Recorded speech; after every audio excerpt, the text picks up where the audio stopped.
Bismillahirrahmanirrahim. Assalamualaikum warahmatullahi wabarakatuh. Bismillah walhamdulillah. Wassalatu wassalamu ala rasulillah wa ala alihi wa sahbihi wa man walah amma ba'du. Pada kesempatan kali ini saya akan membacakan ringkasan dari kitab Ihya Ulumuddin Rub'ul Muhlikat tentang sebab-sebab iri. Dan yang saya bacakan ini bahasa Indonesianya, jadi kita semua bisa mengerti. Nanti kita baca tentang sebab-sebab iri dan obat penyakit iri. Sehingga kalau kita tahu penyebabnya, kemudian kita tahu obatnya, kita bisa menyembuhkan penyakit ini. Bismillahirrahmanirrahim. Sebab-sebab iri. Penyebab iri bisa dikelompokkan menjadi 7. Sebab pertama, permusuhan dan kebencian. Jika seseorang tidak bisa melampiaskan kemarahan atau dendamnya kepada musuhnya, ia berharap orang lain yang akan membalasnya.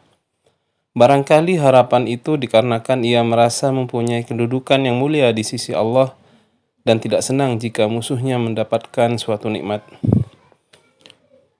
Jadi sebab yang pertama adalah permusuhan dan kebencian. Kebanyakan kita iri kepada musuh dan orang-orang yang kita benci.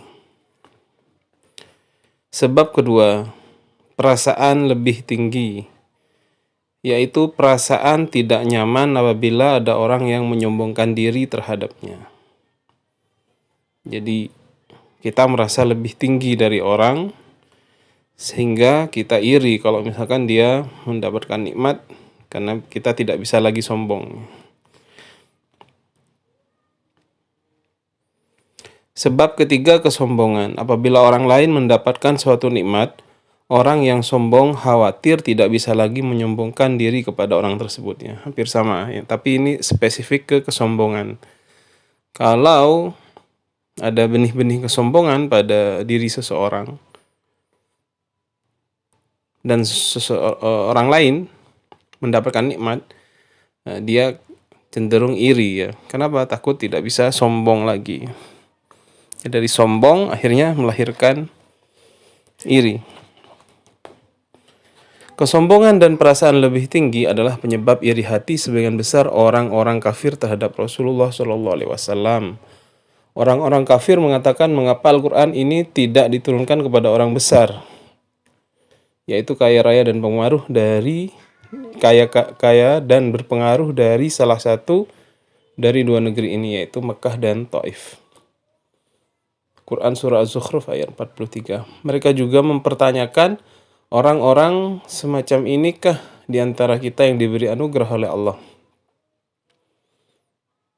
Jadi salah satu yang menyebabkan orang kafir tidak ikut kepada dakwah kepada Nabi Muhammad, tidak ikut dakwahnya Nabi Muhammad, adalah kesombongan dari mereka sendiri. Kemudian sebab keempat, perasaan heran dan kaget. Orang-orang kafir mengatakan, kamu ini hanyalah manusia seperti kami. Quran Surah Yasin 36.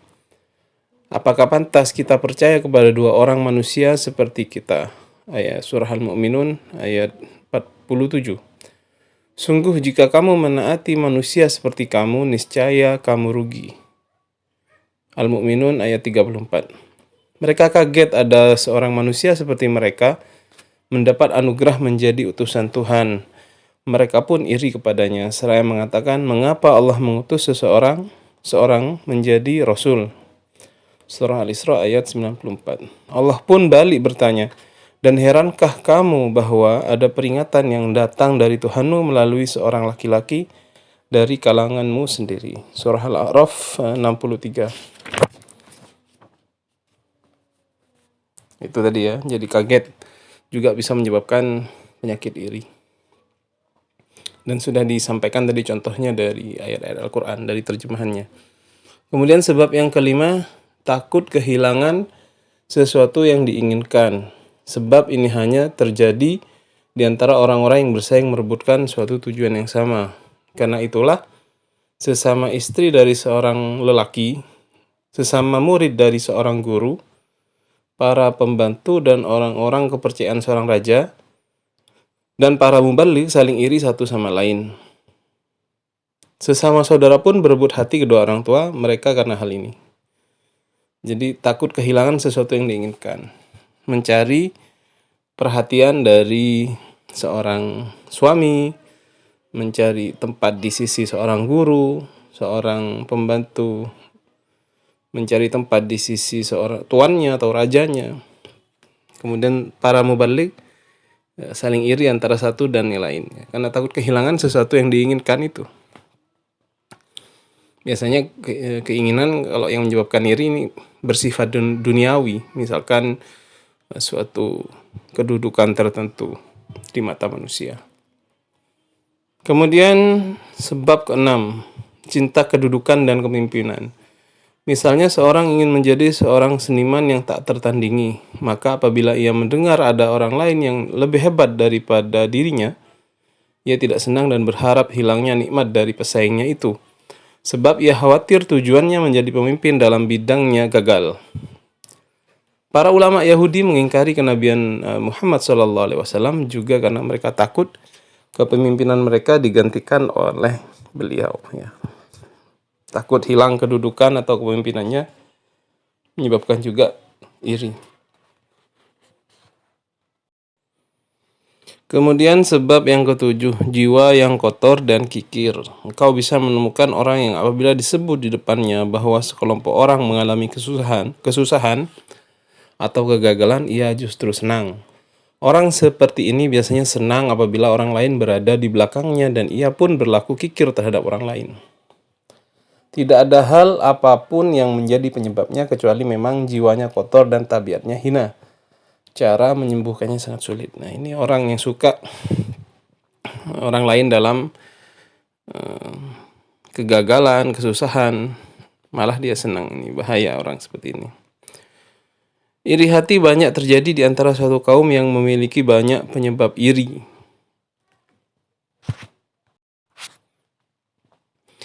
Apabila suatu kaum dikumpulkan oleh banyak ikatan dan tujuan bersama, sifat iri perlahan-lahan masuk di antara mereka. Karena itulah iri banyak terjadi di antara suatu masyarakat yang homogen. Barang siapa sangat tamak terhadap kedudukan, ia akan merasa iri kepada setiap orang di dunia, walaupun terhadap orang yang berada jauh darinya. Jika mereka memiliki hal yang sama dengannya, pangkal dari semua iri tersebut adalah cinta dunia.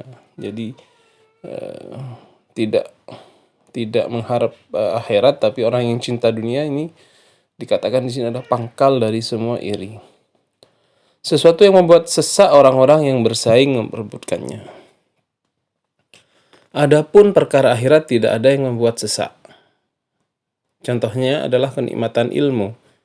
Maka tidak diragukan lagi bahwa orang yang ingin meraih makrifat tentang Allah dan sifat-sifatnya, para malaikatnya serta nabinya serta kerajaannya yang di langit dan bumi, tidak ada yang merasa iri kepada sesamanya. Kalau tujuannya benar, bahwasanya dia bertujuan mencari akhirat, ingin makrifat kepada Allah, para malaikat, para nabi, maka tidak ada iri di sana.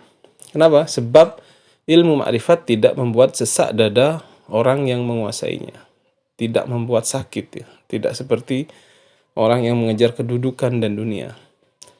Kenikmatan seseorang yang menguasai ilmu ma'rifat tidak mengurangi kenikmatan yang dirasakan orang yang lain. Justru semakin banyak orang yang menguasainya, semakin bertambah tentram hati dan bertambah pula manfaat yang dirasakan oleh mereka. Oleh sebab itu tidak ada iri hati di antara para ulama, karena tujuan mereka adalah menggapai ma'rifat Allah. Suatu samudera yang sangat luas, tujuan mereka adalah meraih kedudukan di sisi Allah.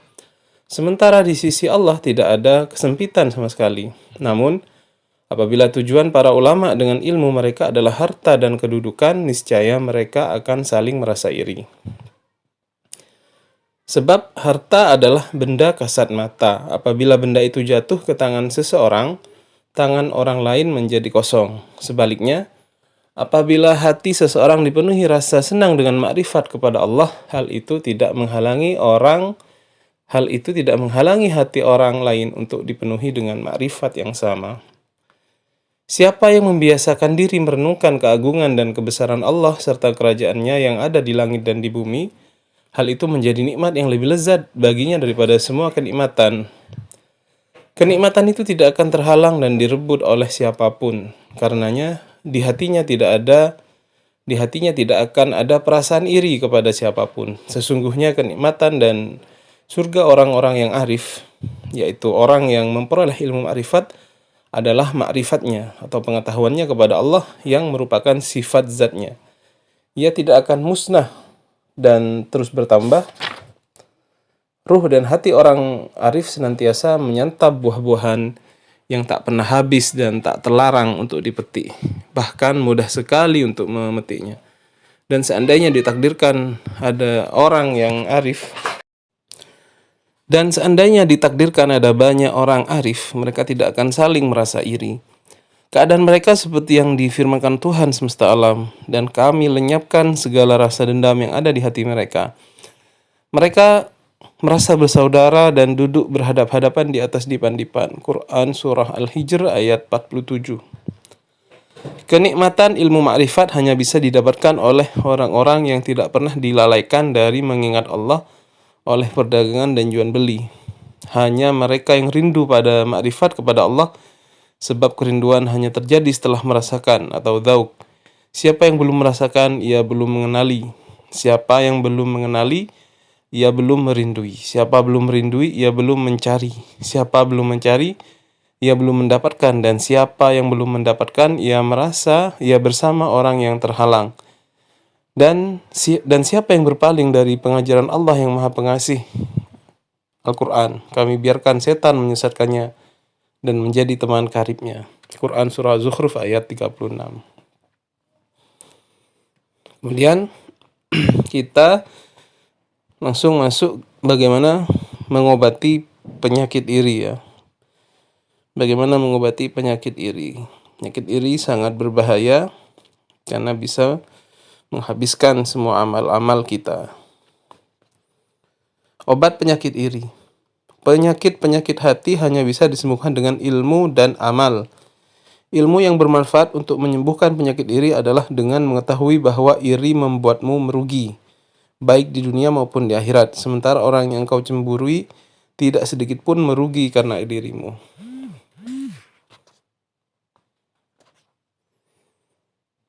Ini perlu kita garis bawahi ya.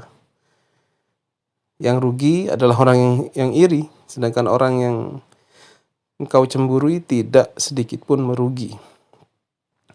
Adapun kerugianmu di akhirat adalah bahwa dengan irimu itu berarti engkau marah atas ketentuan Allah, engkau membenci nikmat dan keadilannya, dan engkau mengingkarinya. Ini adalah sebuah kejahatan terhadap inti tauhid dan penistaan terhadap keimanan. Selain itu, dengan irimu itu berarti engkau telah menipu seorang mukmin, memisahkan diri dari kelompok para wali dan nabi Allah yang senantiasa senang atas nikmatnya kepada hamba-hambanya, serta berkomplot dengan iblis dan orang-orang kafir yang sama-sama senang atas musibah dan hilangnya kenikmatan yang menimpa orang-orang mukmin.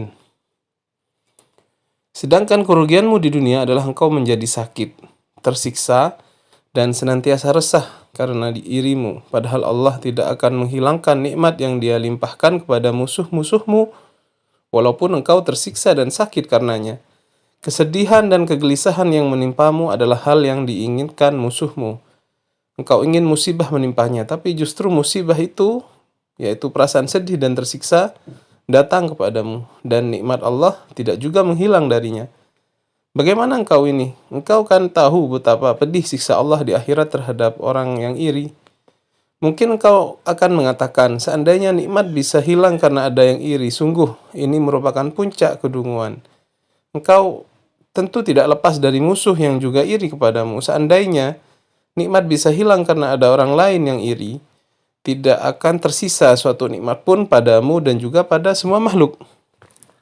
Adapun manfaat ukhrawi yang didapatkan orang yang engkau cemburui adalah ia menjadi pihak yang terzalimi olehmu, khususnya bila iri hati membuatmu mencelanya, menggunjingnya, dan memfitnahnya. Ini adalah hadiah yang engkau berikan kepadanya. Engkau hadiahkan kebaikanmu kepadanya hingga engkau menjumpai Allah dalam kondisi bangkrut dan dari pahala kebajikan. Adapun keuntungan duniawi dari irimu kepadanya adalah dengan merasa iri, bahwa berarti engkau telah melakukan apa yang dikehendaki musuhmu. Ia berharap engkau panjang umur dan merasakan kepedihan karena iri melihat nikmat Allah kepadanya, sehingga hatimu menjadi seperti teriris-iris. Karena itulah sebuah syair mengatakan, tidaklah mati musuh-musuhmu, tetapi dikekalkan hingga mereka melihatmu merasakan kepedihan. Selamanya mereka iri kepadamu atas suatu nikmat. Orang terbaik hanyalah yang orang lain iri kepadanya. Tidak hanya mewujudkan keinginan musuhmu, dengan iri engkau juga memberikan kesenangan yang besar kepada iblis, musuhmu paling utama. Ketika iblis melihatmu tidak memperoleh nikmat, ilmu, warok, kedudukan, dan harta sebagaimana yang didapat musuhmu, ia khawatir engkau pun turut menyukai turunnya nikmat-nikmat itu kepada musuhmu sehingga engkau pun memperoleh pahala. Sebab siapa yang menyukai datangnya kebaikan kepada orang-orang muslim, ia pun turut serta dalam memperoleh pahala kebaikan itu. Dan siapa yang tidak bisa mencapai derajat orang-orang soleh, ia tetap bisa mendapatkan pahala dengan mencintai mereka. Iblis khawatir engkau pun turut berbahagia atas nikmat yang diberikan Allah kepada hamba-hambanya, baik yang berupa nikmat duniawi maupun yang ukhrawi, sehingga engkau pun berhak atas pahala. Karena itu iblis berupaya membuatmu tidak senang atas datangnya nikmat itu agar engkau tidak bisa memperoleh pahala. Seorang badui pernah bertanya kepada Rasulullah SAW, "Wahai Rasulullah, seseorang mencintai suatu kaum, tetapi ia belum bisa beramal seperti mereka." Rasulullah lantas bersabda, "Seseorang akan bersama dengan orang yang dicintainya." Lihatlah bagaimana iblis membuatmu iri agar pahala cinta terlepas darimu. Kemudian iblis tidak puas hanya sampai di situ, ia telah membuatmu membenci saudaramu. Jika engkau menuruti iblis, keirian iblis berhasil mengenaimu, sementara irimu kepada musuhmu tidak membahayakan dirinya, tetapi justru membahayakan dirimu sendiri. Jika tabir hakikat dibukakan untukmu, niscaya engkau bisa melihat dirimu laksana orang yang melempar anak panah kepada musuhnya. Anak panah itu tidak mengenainya, tetapi justru kembali dan mengenai pupil matanya sendiri, lalu membuat matanya terlepas. Ia menjadi semakin marah, lalu mencoba memanah untuk kedua kalinya. Lagi-lagi anak panah itu berbalik arah mengenai matanya yang satunya dan membutakannya. Ia semakin marah lalu memanahnya lagi. Anak panah itu pun berbalik arah lagi mengenai kepalanya dan menembusnya. Sementara itu musuhnya masih segar bugar. Sifat iri akan kembali kepada pengirinya dengan membawa dosa, tetapi ia tidak hilang dengan kematian. Ia justru akan sang mengiri kepada murka Allah dan nerakanya. Lihatlah bagaimana Allah memberikan balasan kepada pengiri. Allah tidak menghilangkan nikmat dari orang yang dicemburui, tetapi malah menghilangkan dari pengiri. Selain itu, sang pengiri pun terhalang dari dua nikmat Allah, yaitu keselamatan dari dosa dan keselamatan dari kepedihan karena sifat iri. Allah Subhanahu wa taala berfirman, rencana yang jahat itu hanya akan menimpa orang yang merencanakannya sendiri. Quran surah Al-Fatir ayat 43. Itulah obat yang bersifat teoritis bagi orang yang suka iri. Adapun obat yang berupa amal adalah hendaknya ia mewajibkan diri melakukan semua hal yang bertentangan dengan apa yang diinginkan oleh sifat iri. Misalnya, ia bersifat tegar untuk memuji orang yang dicemburinya, bersikap rendah hati terhadapnya, dan meminta maaf kepadanya. Bila mana ia berhasil melakukan itu, hatinya sudah menjadi baik.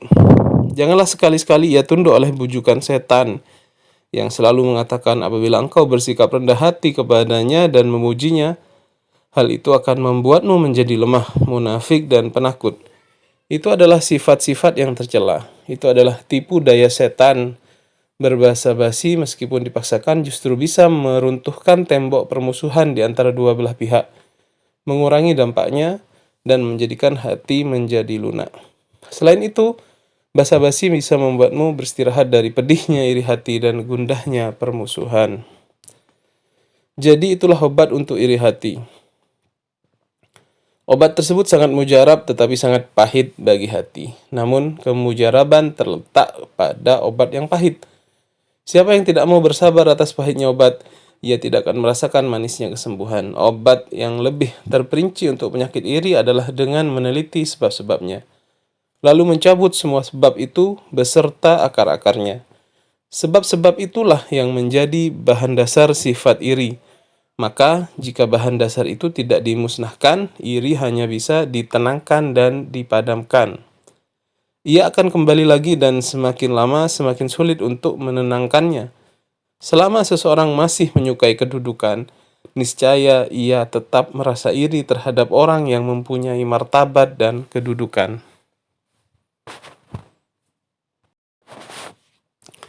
Terhadap musuh-musuhmu, engkau mempunyai 3 kemungkinan keadaan. Pertama, secara naluriah engkau senang atas keburukan yang menimpa mereka, tetapi nalarmu tidak senang dan marah atas perasaan senang yang ada di hatimu itu.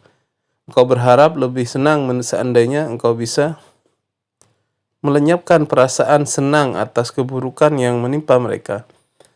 Keadaan seperti ini termasuk yang dimaafkan karena tidak masuk dalam jangkauan pilihanmu.